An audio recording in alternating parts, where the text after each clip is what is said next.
Хәзерге кеше Европада 54 мең ел элек барлыкка килгәндер. Бу нәтиҗәләргә Тулуз университетыннан Людвиг Слема җитәкчелегендә тикшерүчеләр төркеме иреште. Франциянең көньягында урнашкан Мендре гротусында казу вакытында алар 15 мең елга якын яшәгән баланың тешен тапканнар.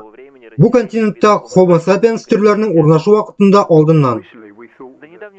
Күптән түгел неандерталлар һәм хәзерге кешеләр 40 мең ел элек Европаны кичеп чыктылар.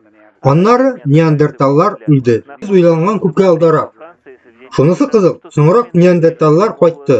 Шуңа күрә без хәзерге кешеләрнең бик иртә күренеше. Алар юкка чыккан кебек.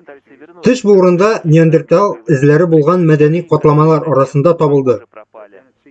Алар шулай ук Төньяк Африкада Homo sapiens сайтларына хас булган таш коралларны таптылар. Тикшерүләр күрсәтүенчә, хәзерге кешеләр мәгарәдә берничә дистә ел эчендә күченделәр.